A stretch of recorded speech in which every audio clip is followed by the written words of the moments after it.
The Polyglot Gathering is organized by Education at Internet.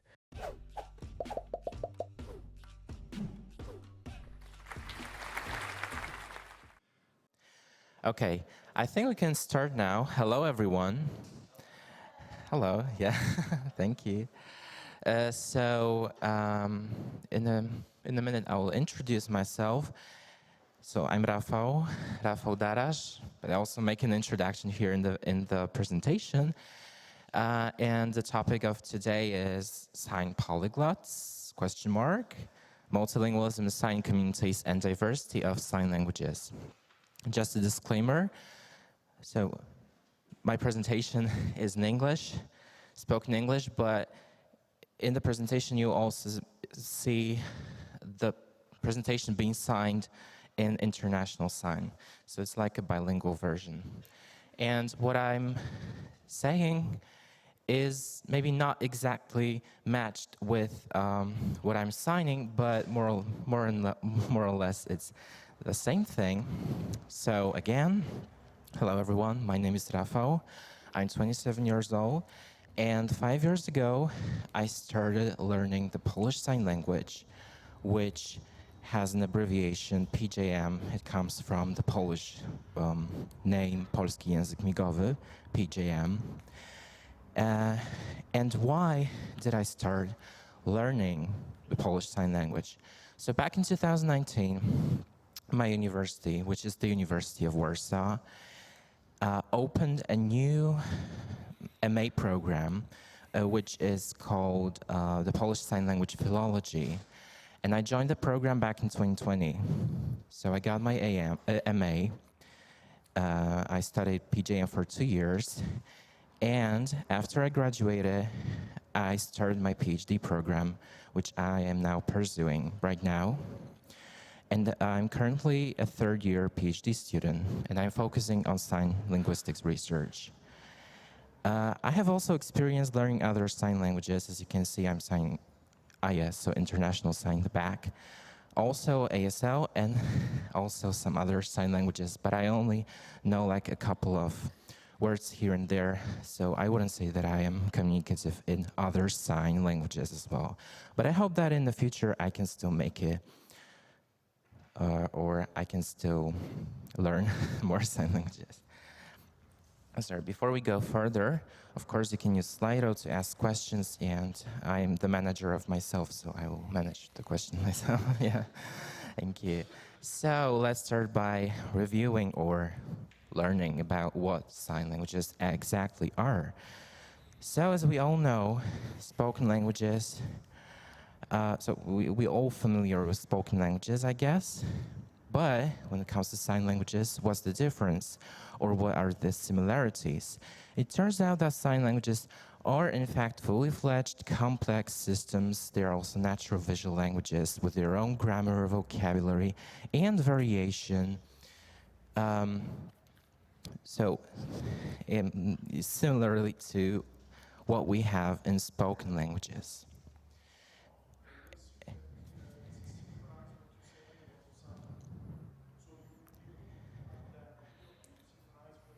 More or less, I made a disclaimer at the beginning of the presentation. So it's more or less matching what I'm signing here. Yeah, okay. So, and sign languages are used mostly by deaf communities, but not only, and we will see what I mean by that. And when it comes to the diversity of sign languages in the world, according to the latest edition of the internet resource, Ethnic Languages of the World, which collects information on various languages in the world, used in the world. So according to the latest edition, about 160 sign languages have been identified throughout the world so far. But according to certain estimates, we have around 200 to 300 even sign languages. But I would presume that we have around 200 sign languages at least. We surely have information about 160, and they are still coming. And we all know that spoken languages are connected to each other, and they form spoken language families, right? So the presume is that different groups of people were moving around, and some of the groups were settling, and some of the groups were going to other places, and that's how spoken language families came about.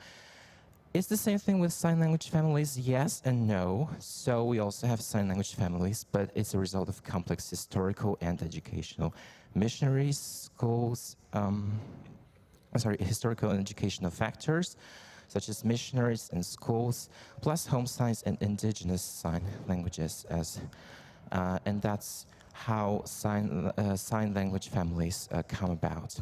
And an additional piece of information when it comes to what I mean by these historical and educational factors. I will show you some examples of different classifications of sign language families from two sources. And when it comes to the modern sign languages or the urban sign languages, deaf culture sign languages, they are mostly a product of deaf children education, which started in Europe or in Paris back in the 1700s. So at the end of the 18th century and throughout the 19th century, many schools in different places were starting to be founded. And because of the connections between different schools and teachers, the signing methods used in these schools were also being transferred to those different schools. And as a result, because of this transfer, some of the signs were also transferred. And as a result, for example, we have a huge French sign language family because the first modern school for deaf children was founded in Paris by Charles de Lépée, and French Sign Language so it also has some beginnings in the Old French Sign Language, so that was like before, and that changed as a result of evolution into the modern French Sign Language. But as you can see, there is also an arrow here to the American Sign Language because French, or the Old French Sign Language, had a huge influence on the American Sign Language because back in 1817, the first school in the U.S. was founded, and it was because of a French teacher and an American citizen. They were working together to create a school back in 1817. But there are also other factors that contributed to the American Sign Language, mainly like the indigenous sign languages, for example, Martha Vineyard Sign Language, and also home signs, and so on. So thanks to these schools, deaf children from different regions of the country could gather together and communicate with each other, and then those languages that were used in schools were then being transferred to the adult life, and so on. So as you can see, we have a huge French Sign Language family, and also a British Sign Language family is standing a little bit off, let's say, because of different education conditions in the United Kingdom. Here's another chart. I won't be talking about these charts in detail because that will take much time, I guess. But as you can see, this French Sign Language family is really huge, and there is a different branch of American Sign Language, which also has had some influence on other sign languages in the world, mainly in in Central America, in West Africa, and in Southeast Asia. But more about that later. So I told you that sign languages are mostly used by deaf communities. They're so-called urban or deaf culture sign languages.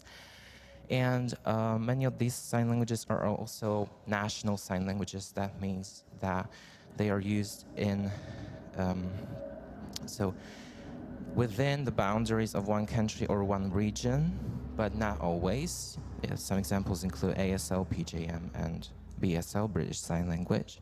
We have also some small local communities with a high incidence of deafness at around, also the majority of these communities are hearing, but the incidence of deafness is really high, from like 5% to maybe around 10%. And in these communities, sign languages are used as a language of communication of the community, to be inclusive of all the members. An example is kata kolok in Indonesia. There are also speech taboo languages used primarily by hearing people, for example, Aboriginal Australian Sign Languages. So when there is like a taboo or something that should not be spoken about, these sign languages, let's say, are also used.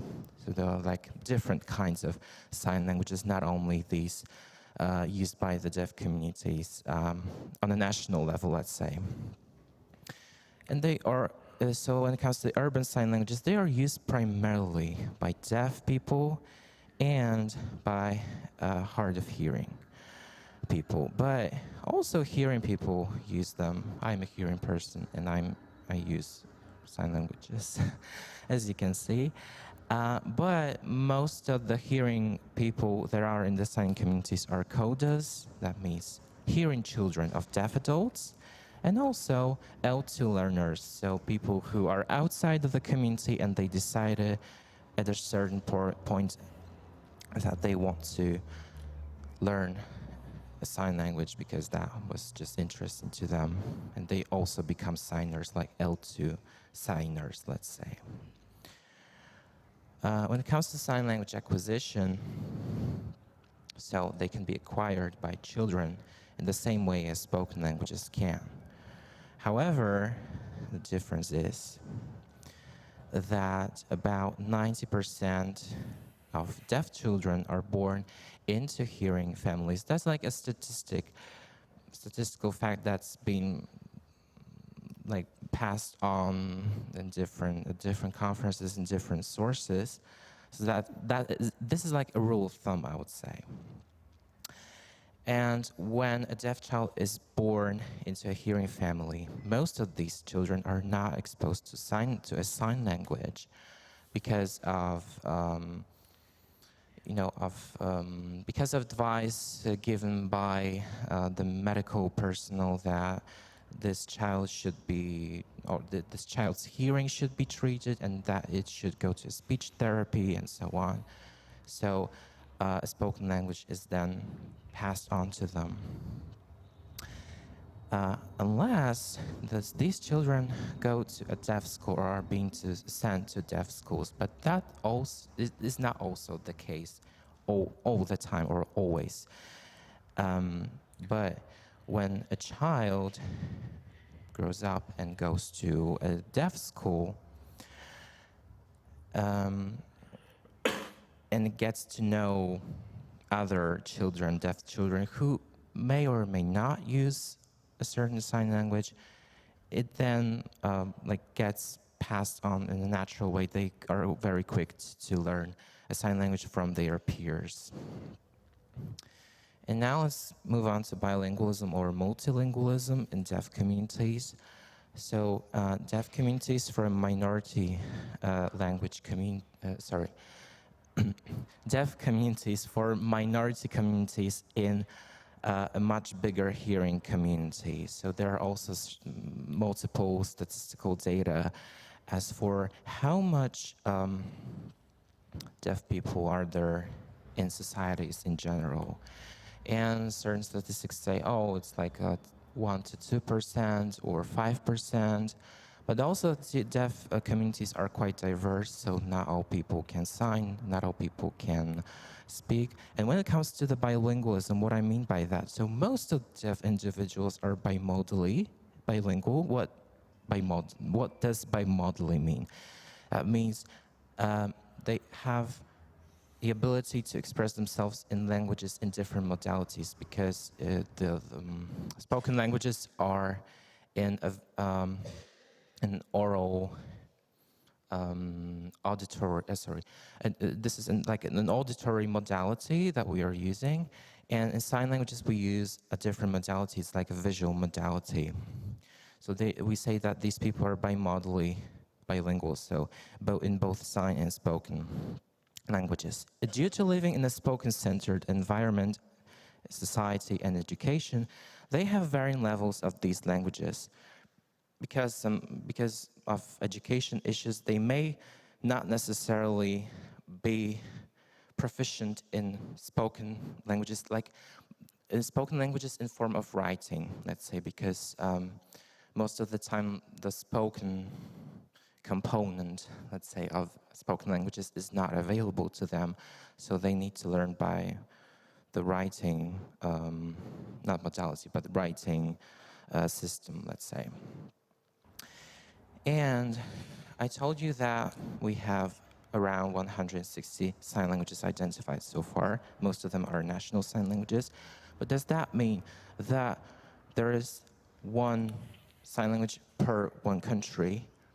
In some cases, yes, but that's not always that's not always the case. Example, ASL, so the American Sign Language, is used in the US, in Canada, to be exact, in the English-speaking part of Canada.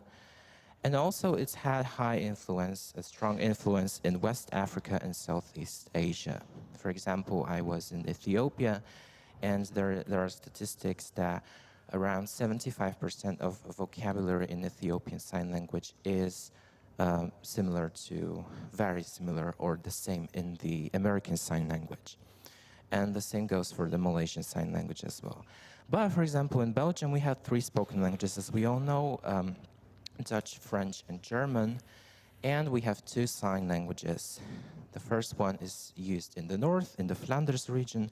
It's VGT, so Vlaamse Gebarentaal, and LSFB in the Wallonia region in the south. It's called LSFB, so La langue des signes française de la Belgique. Okay, do deaf people learn foreign languages? Of course, they do. But, so they learn both spoken or languages in the written form, let's say, and sign or signed languages.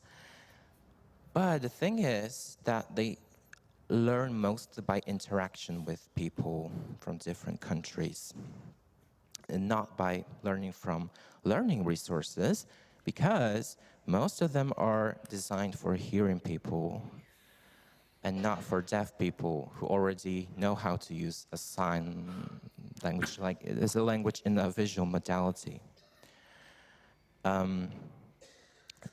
So that includes materials for sign languages and also for spoken languages. So there's very little teaching material, like resource group, let's say, for learning spoken languages in the written form for deaf people,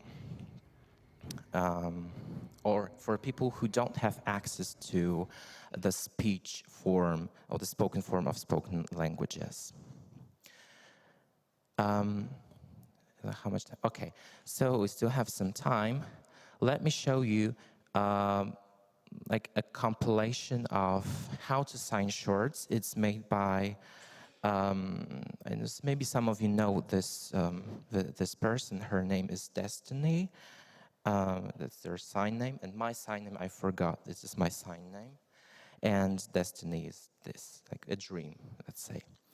So she has a YouTube channel called Sign Polyglot, as far as I'm not wrong. And she also has a website that enables those individuals that already know some sign languages, mostly deaf people, to learn other sign languages. So deaf people from all around the world are being asked to design short courses. They have shorter and longer courses of different sign languages: Korean, Japanese, Israeli, Russian, Kenyan, Spanish, Mexican, I think, ASL. The list goes on and on and on.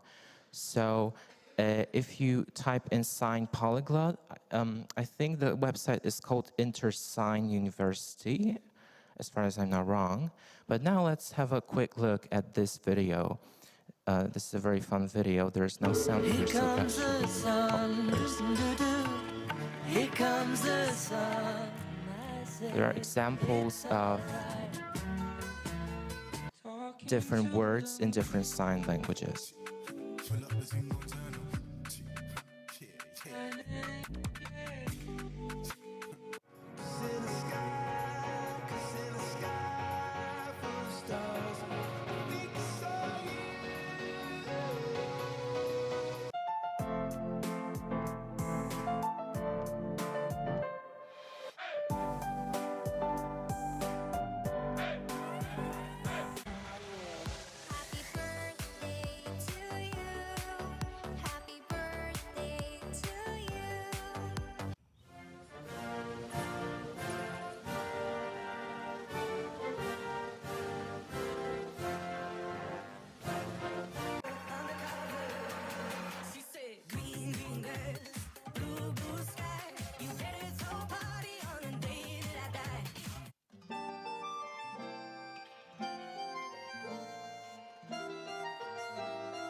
So sorry about that. If we have time, we can also finish watching it.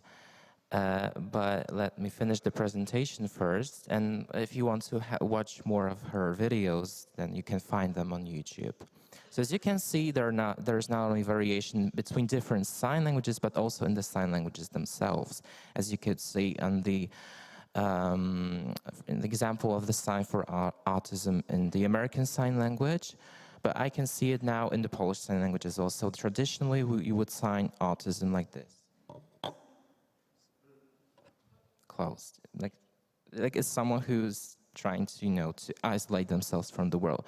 But this new sign is right now getting more and more popular internationally. So it's used in international sign. And I can see more and more people using actually this sign rather than the traditional sign. Okay, so a couple of words on international sign itself. So deaf people who don't share the same sign language, who are from different countries, have developed a bunch of techniques and strategies to communicate with each other. If they want to communicate, they use like gestures, they try to accommodate to another person, and they can communicate in this way. Of course, if they don't know each other's sign languages, it's not like a full communication, but it can be done on a certain level. One of these strategies is international sign, defined in various ways. And here is an example: a pidgin with no native signers or extended continuous usage. So in the 1950s, the World Federation of the Deaf organized, so in the 50s, they organized a huge international conference for the first time to discuss certain issues that are important for the deaf community. And they were thinking about how to find like a common language. So in the 1970s, there was a commission, and as a result of the 2 years' work, they published a book that is called Gestuno, an International Sign Language of the Deaf.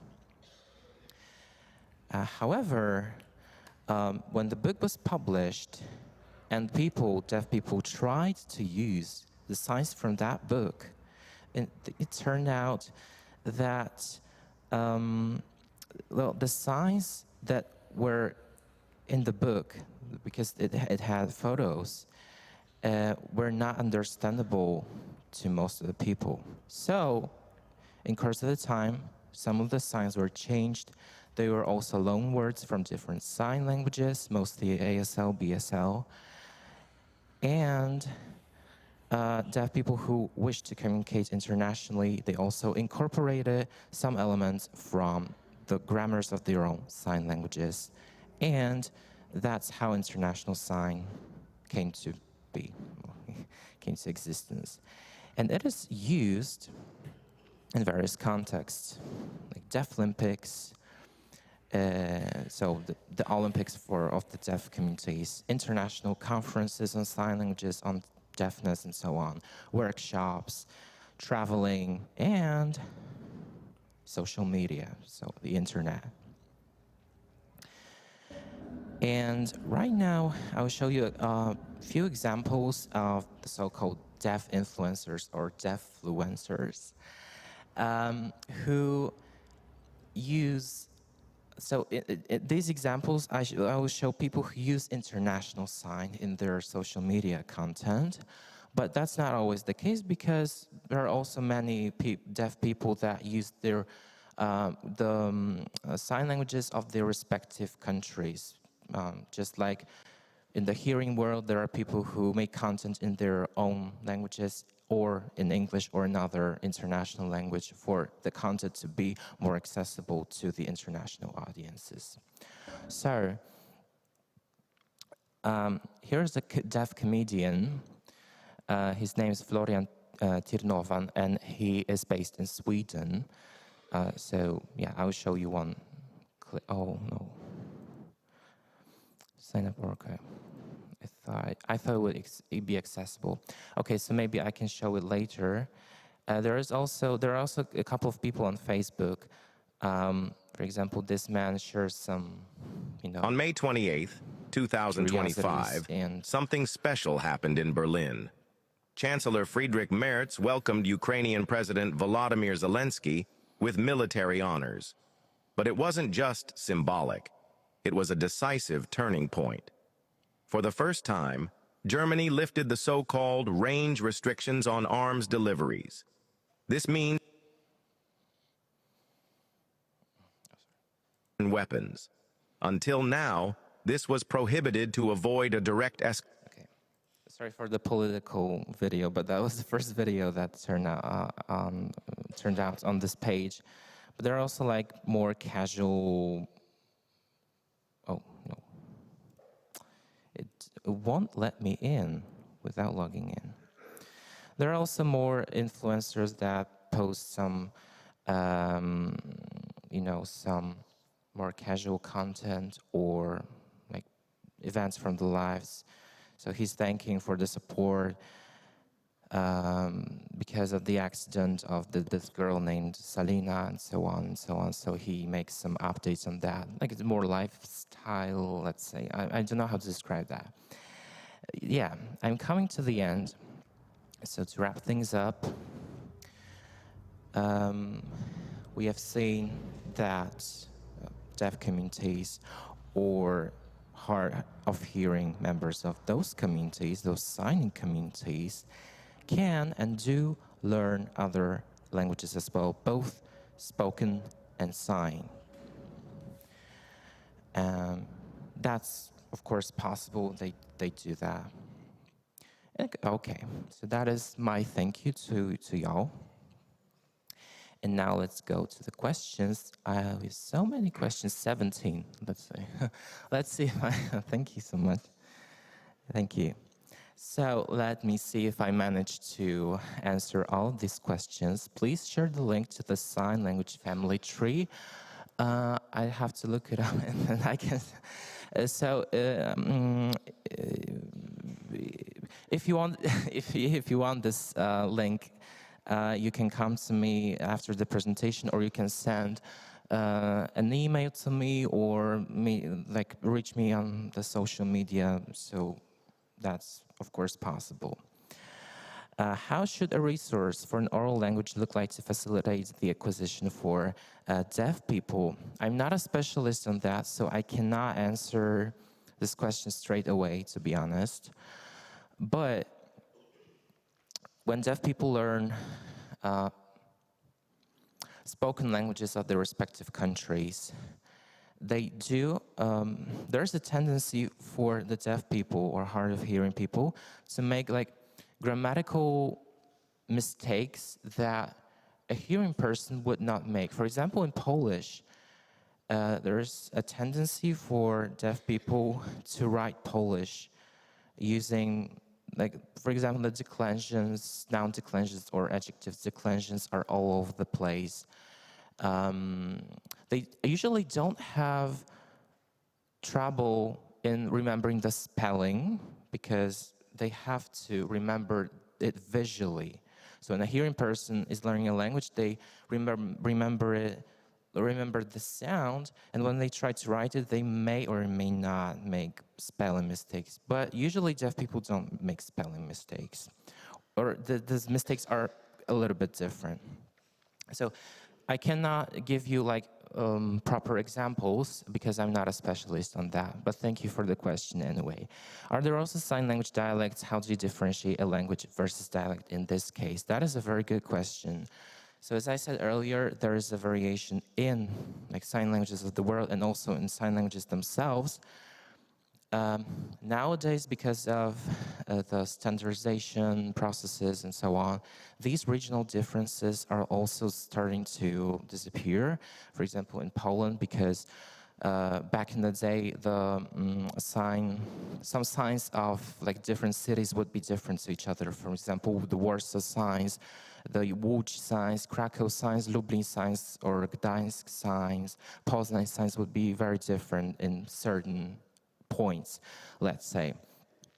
How do you differentiate a language versus dialect in this case?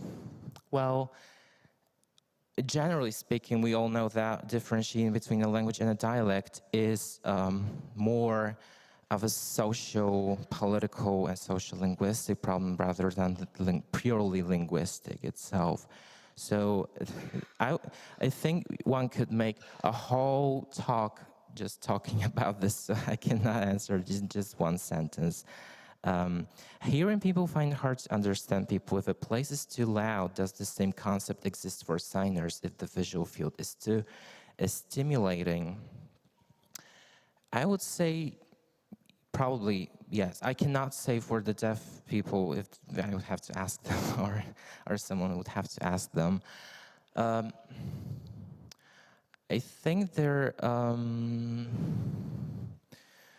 might be a risk of visual overstimulation. I see people nodding their heads, so that is the case definitely. But I cannot speak for all the people, especially for the deaf people, because I don't have that experience. I have the experience of a hearing person who has entered the deaf community. That's a little bit different because hearing people at the very beginning of learning a sign language, they do have a tendency to be overstimulated by different visual cues because they are not used to receive information visually in form of a language. That is one of the problems, not problems, but one of the difficulties that people have to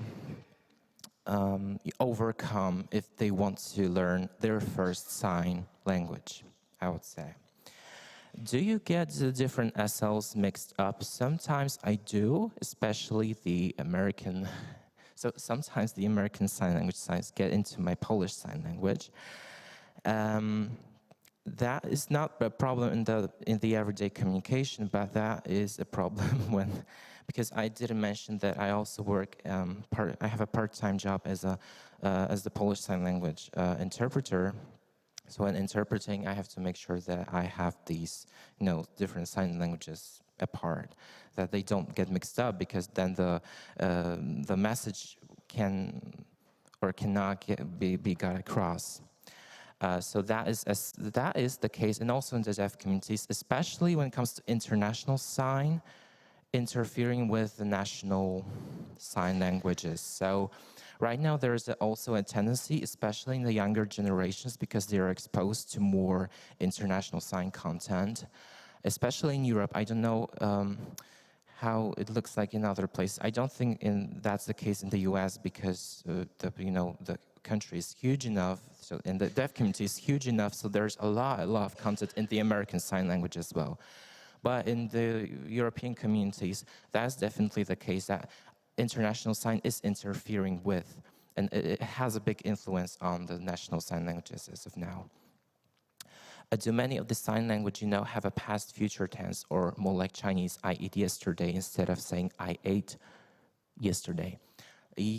Yes, so in most cases, sign languages or sign language grammars work in the similar ways that the isolating languages work, so like Chinese, Vietnamese, Thai. So we use different particles or different signs if we want to give a precise piece of information when a certain action has happened.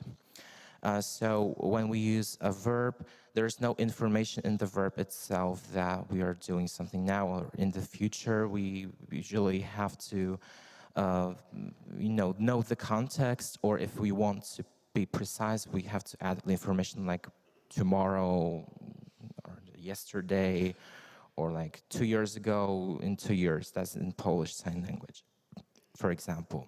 What do you think about cochlear implants? Do you think improving technology can kill the sign language culture in its languages? That's a very sensitive question, let's say, because the topic of cochlear implants themselves is very, I would say it's a controversial topic in signing communities. There have been made videos, so there's a website called BSL Zone, where they have a bunch of videos related to British Sign Language or in British Sign Language. And there's a video there, I don't remember its title, but it's about a risk of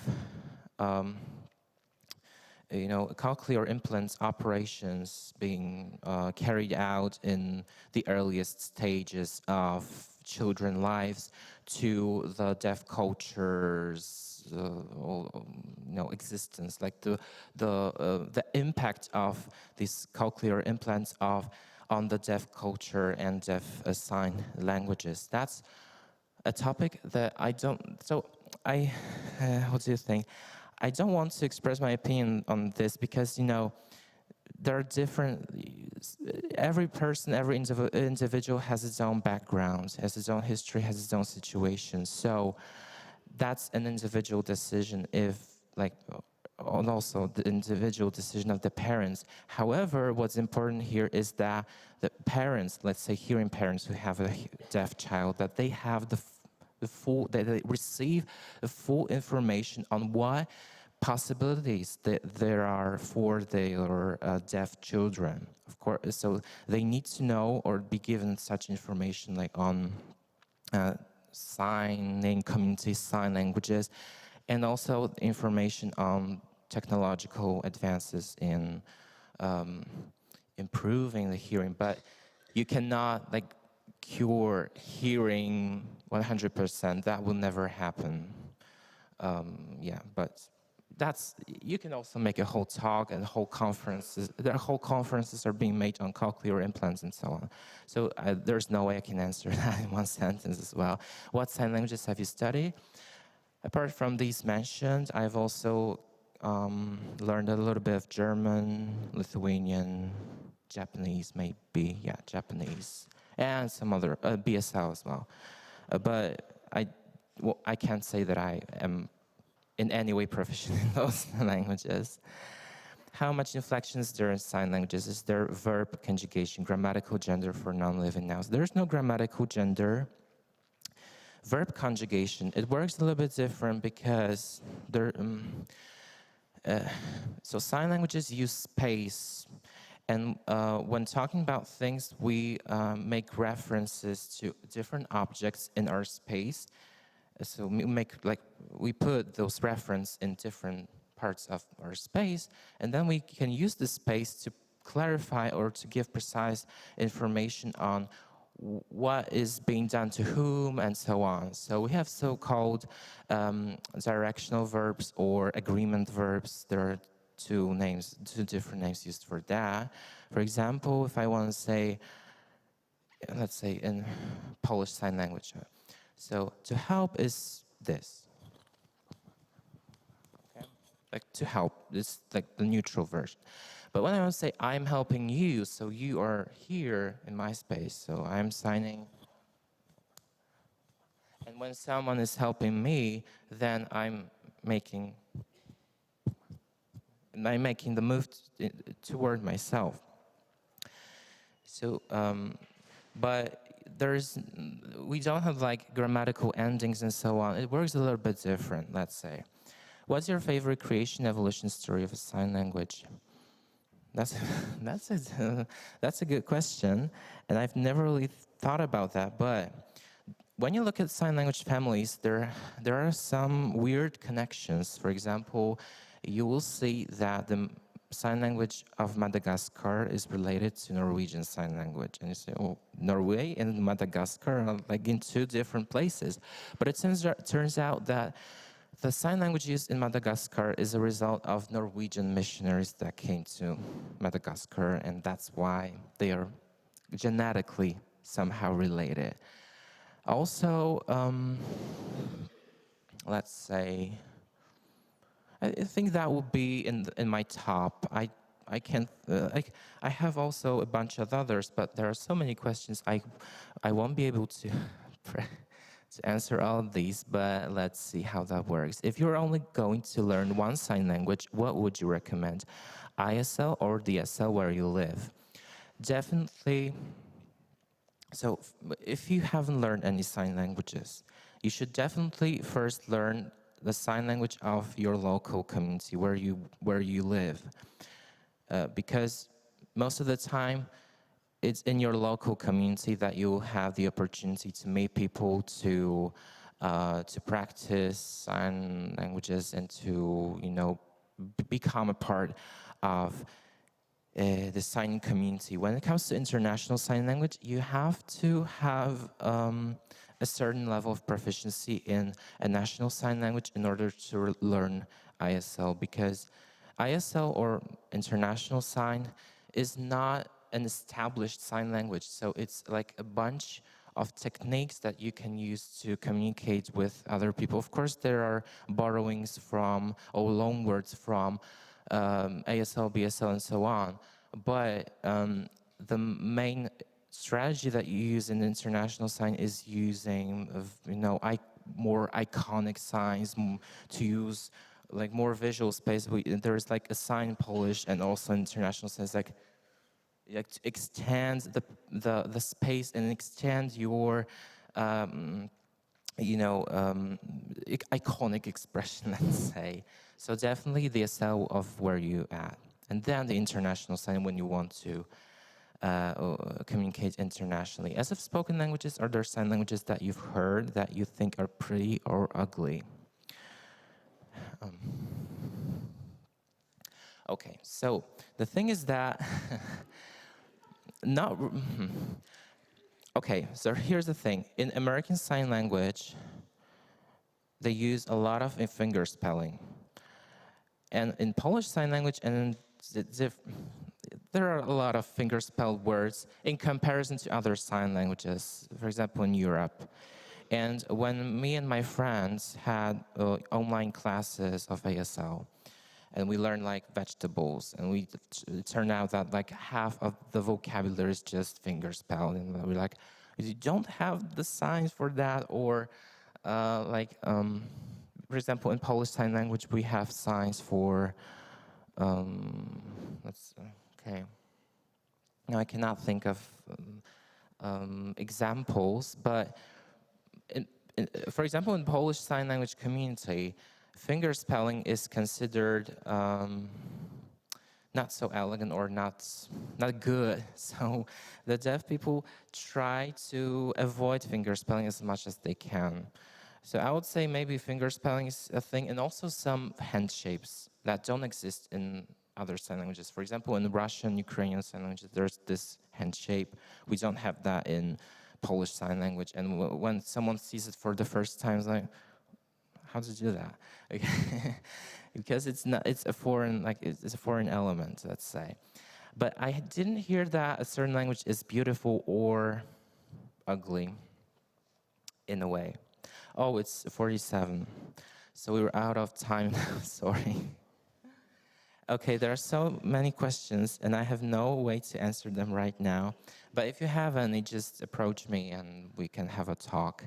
Yeah, so thank you so much for coming here, listening to me, and see you again somewhere else, yeah, here, around, and so on. Thank you.